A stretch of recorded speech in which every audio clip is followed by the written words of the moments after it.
Olá, queridos! Elza Mouraria chegando aqui no canal Bendito para continuar a história fascinante do livro de Números e destacar as 36 palavras de bênçãos que encontramos em seus 36 capítulos. Muito bem, os filhos de Israel ouviram 2 relatórios sobre a terra prometida. 2 dos 12 espias, Caleb e Josué, diziam: "Vamos subir e possuir a terra. Com certeza nós venceremos." Mas os outros 10 espias diziam: "O que Deus prometeu sobre a terra é verdade, mas os nativos da terra são muito poderosos e nós não vamos conseguir vencê-los."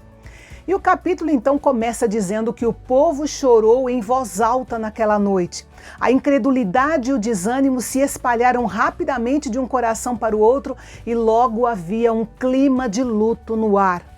Luto porque Deus não queria dar a terra prometida a eles de mão beijada. É interessante como nós também, de alguma forma, esperamos isso de Deus e nos ressentimos das adversidades em nossas vidas, esquecendo do exemplo de Jesus, que teve as coisas mais difíceis do que qualquer um de nós e passou por tudo sem reclamar.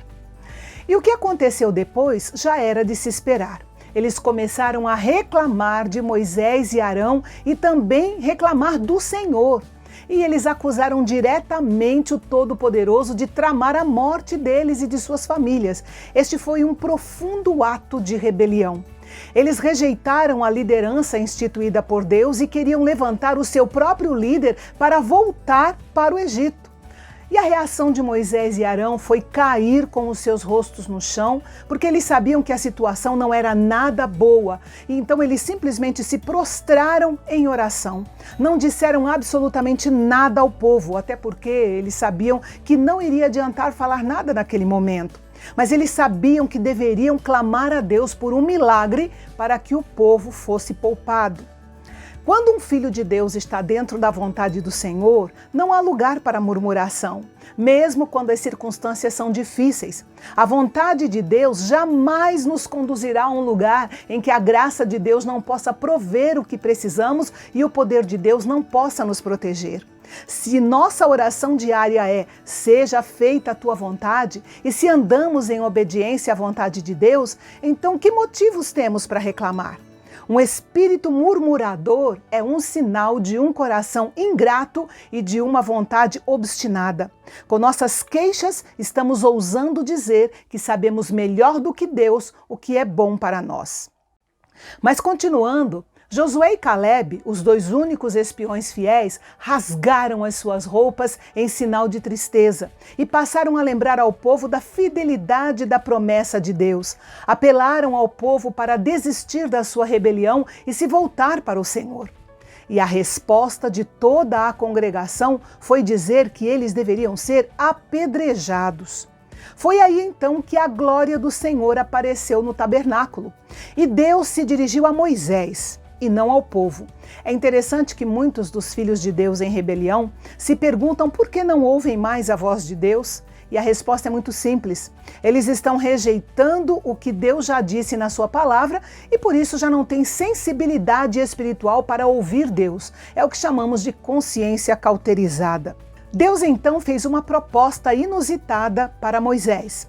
Ele disse que daria ao povo rebelde o que eles mereciam e que eles mesmos haviam pedido e cumpriria as suas promessas feitas a Abraão, Isaque e Jacó por meio de Moisés. E Deus estava falando sério. Se Moisés não fizesse nada, Deus colocaria esse plano em ação. E qual foi a reação de Moisés? Ele simplesmente não aceitou a oferta de Deus. E isso por 2 motivos. Primeiro, porque Moisés tinha um grande zelo pela glória de Deus. Ele sabia que se Deus acabasse com a nação atual e começasse outra através dele, isso não seria bom para a reputação do Deus de Israel perante as nações, principalmente perante o Egito. Por isso, ele implorou a Deus que não desse às nações motivos para pensar que Deus não foi fiel à sua palavra.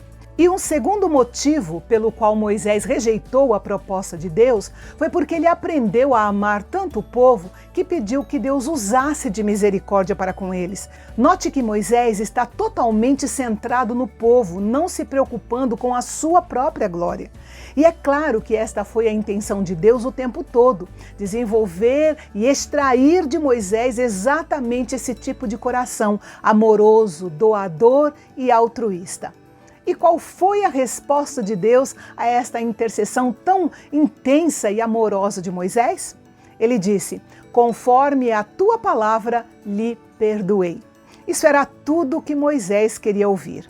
Mas é preciso considerar que em sua graça e misericórdia, Deus perdoa os pecadores, mas os tristes efeitos do pecado muitas vezes são sentidos na vida dos pecadores. Ele não responsabiliza os filhos pelos pecados dos pais, mas os filhos podem sim sofrer as consequências desses pecados. E uma vez que vários lares israelitas eram constituídos de 3 ou 4 gerações, isso significava que todo lar sofria em função dos pecados dos pais. Deus então determinou o seguinte: aqueles que colocaram Deus à prova e se rebelaram contra a sua promessa não veriam a terra prometida. Também ordenou que no dia seguinte eles voltassem pelo deserto em direção ao Mar Vermelho e depois pronunciou uma sentença de morte sobre os rebeldes. Todos de 20 anos para cima iriam morrer durante a caminhada no deserto e nunca veriam a terra prometida, exceto Caleb e Josué, que mostraram ser homens de fé. Ironicamente, os filhos deles, no caso de 19 anos para baixo, herdariam a terra, mas eles morreriam no deserto. Apesar de estar tão perto da terra prometida, Deus determinou que eles ficariam peregrinando pelo deserto por mais 38 anos, num total de 40 anos, até que todos os rebeldes de 20 anos para cima, aos poucos, tivessem morrido. Essa virada na história de Israel é uma lição essencial para todos nós. Hebreus, do capítulo 3, versículo 7 até capítulo 4, versículo 16, deixa claro que Deus tem um lugar de descanso e promessa para todo crente entrar pela fé. O homem descrente e autossuficiente nunca poderá entrar no descanso e na abundância de Deus. E o que aconteceu com os outros 10 homens que semearam a falta de fé no meio do povo? Eles foram feridos de praga diante do Senhor e morreram. E no dia seguinte, o povo se levantou cedo para subir a montanha, para tentar tornar tudo melhor com alguns atos religiosos, querendo fazer a vontade de Deus do seu jeito, na esperança de serem perdoados e abençoados.